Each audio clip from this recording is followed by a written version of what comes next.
One afternoon after school, Max got excited cutting and folding paper.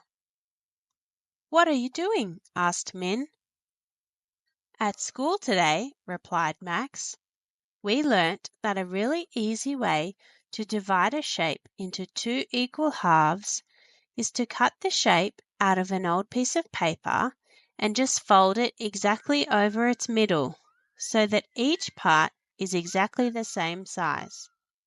"I'll show you." So Max showed Min some pieces of paper that he had already folded.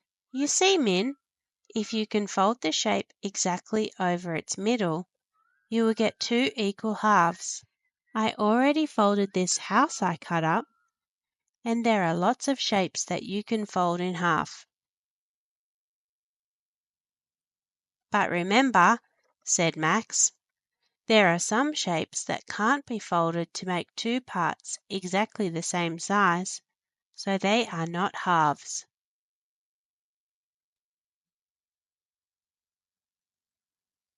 Now you can watch this video again.